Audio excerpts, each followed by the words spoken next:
सभी प्रेस से आए इलेक्ट्रॉनिक प्रिंटिंग मीडिया के साथी हैं। मैंने 28 दिसंबर को 28 फरवरी को मैंने ग्रैंड माइनिंग कंपनी पर कुछ सवाल उठाए थे। इस संदर्भ में सत्ताधारी परिवार की भक्ति में लीन झारखंड मुक्ति मोर्चा के एक नेता ने प्रेस के माध्यम से लोगों को गुमराह कर सच पर पर्दा डालने का काम किया, जबकि वास्तविकता यह है कि ग्रैंड माइनिंग कंपनी पर आज भी 8 करोड़ रुपया बकाया है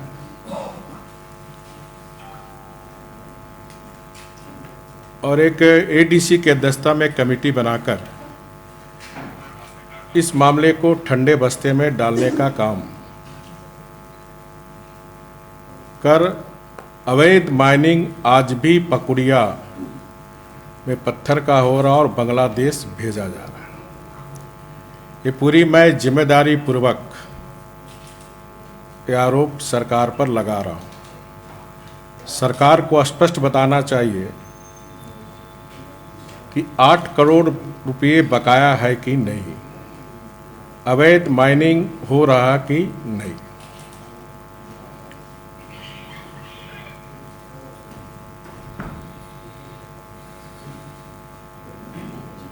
उस ग्रैंड माइनिंग कंपनी में कौन पार्टनर है, ये संथाल परगना का बच्चा बच्चा जानता है। और ये सिर्फ अवैध माइनिंग नहीं, लाभ का पद, क्योंकि जो पार्टनर है सत्ताधारी परिवार का एक जनप्रतिनिधि भी है।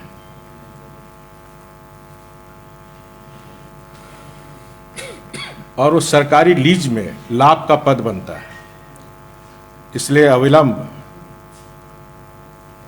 बसंत सोरेन जी की सदस्यता समाप्त होनी चाहिए, स्वयं त्याग पत्र दे,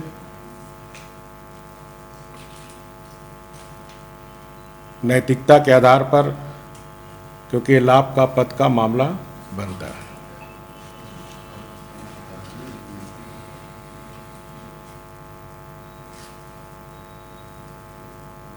बड़े मियाँ तो एक कहावत है, बड़े मियाँ तो बड़े मियाँ, छोटे मियाँ सुभान अल्लाह।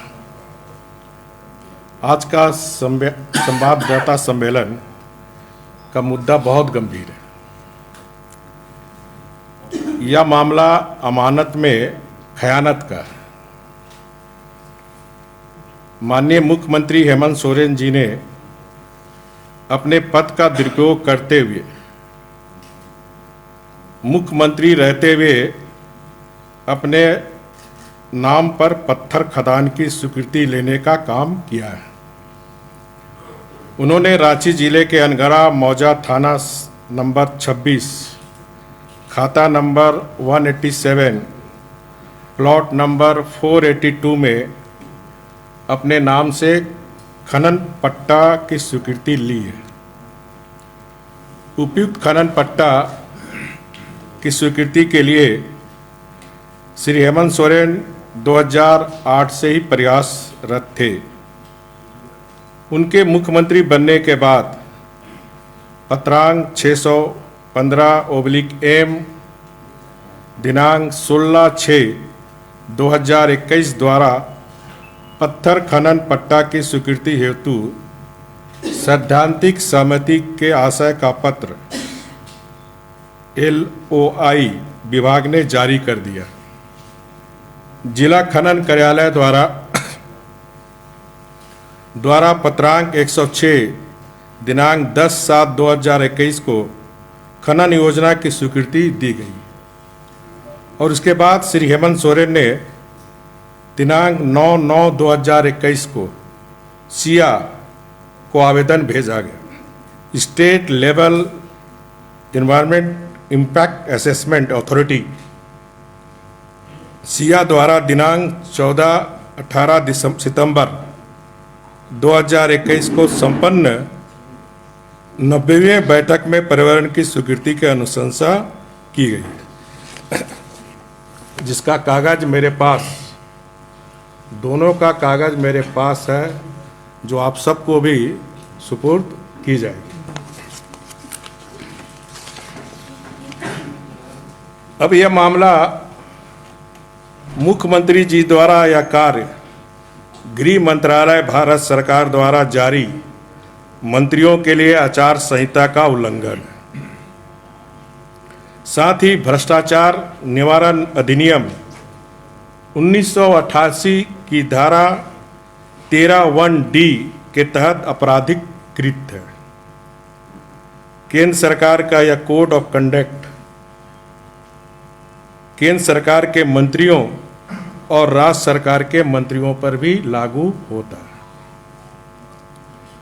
चूंकि हेमंत सोरेन जी मुख्यमंत्री के पद को पिछले 2 साल से ज़्यादा समय से संभाल रहे हैं और सरकारी सेवक के रूप में आते हैं, यह आश्चर्य है कि मुख्यमंत्री जिसके अंदर खान विभाग है, वही विभाग खान पट्टा की स्वीकृति के लिए सैद्धांतिक सहमति का पत्र LOI जारी करता है।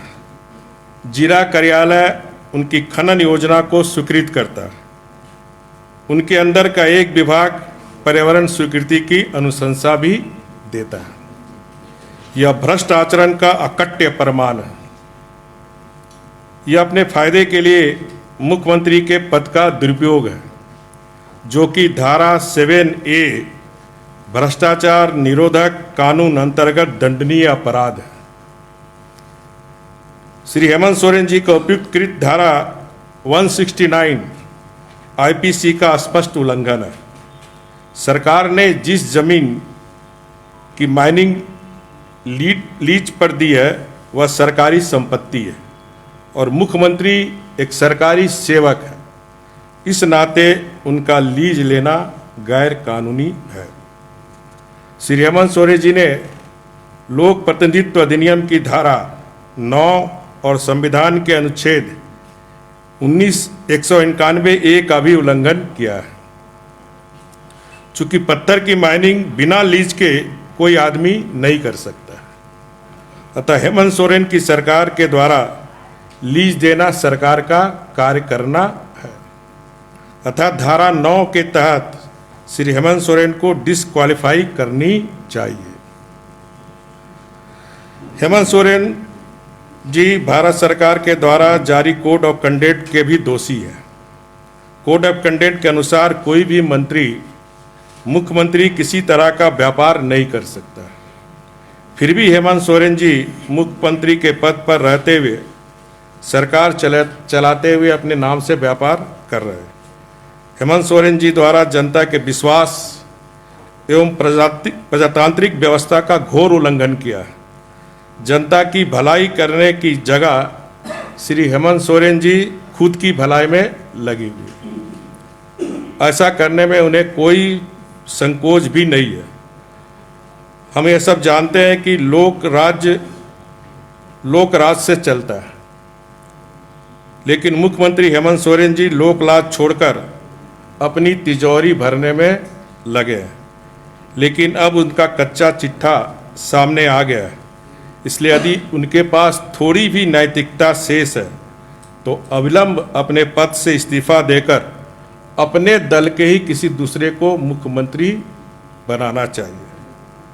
और एक अंत में एक कविता कहते हुए, शीशे के अदालत में पत्थर की गवाही है। शीशे के अदालत में पत्थर की गवाही है। कातिल ही मुफाविज है, कातिल ही सिपाही है। धन्यवाद।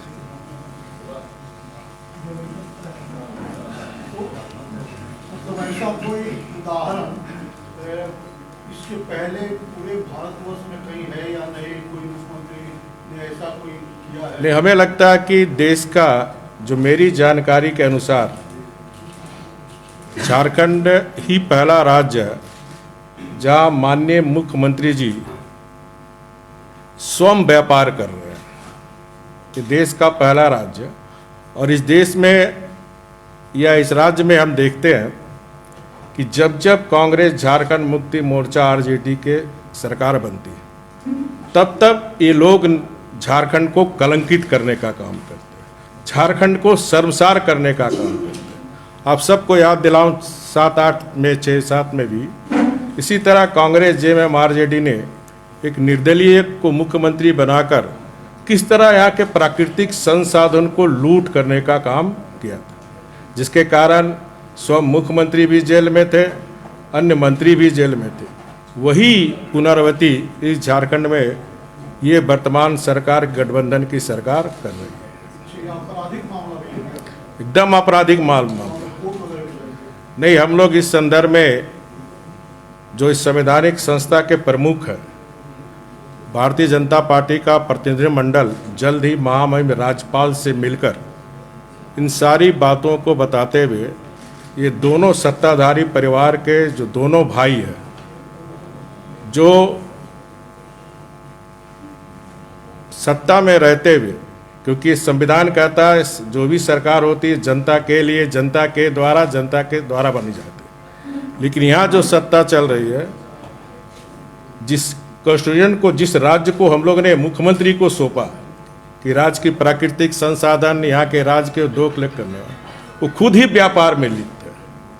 तो महामहिम राज्यपाल से भारतीय जनता पार्टी मिलकर ये मांग करेगी कि अविलंब इनको डिस्क्वालीफाई एमएलए से किया जाए और राज्य के प्राकृतिक संसाधन को बचाया जाए। क्या अधिकारियों ने इसे देखा नहीं है? अधिकारी के पास तो फाइल गए हो, जिस सब आवेदन किया उन्होंने देखा नहीं। देखिए, यहाँ की ब्यूरोक्रेसी,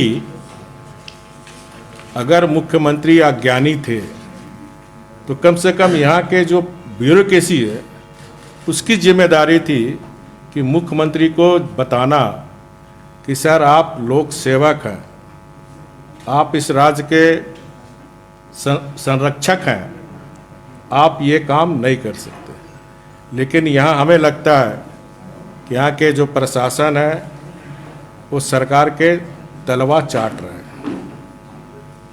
सर, कल प्रधानमंत्री जी ने अपने भाषण में झारखंड का भी जिक्र किया है और कहा है कि परिवारवाद झारखंड को भी, इस तरह से पंजाब उत्तर प्रदेश का उदाहरण देते हुए झारखंड का भी जिक्र करते हुए कहा कि यहाँ भी परिवारवाद हावी और विकास के साथ है। ये जो मैं आज प्रेस कॉन्फ्रेंस कर रहा हूँ तो परिवारवादी, मैं शुरू से बात को कह रहा हूँ कि परिवारवाद लोकतंत्र के लिए खतरा है,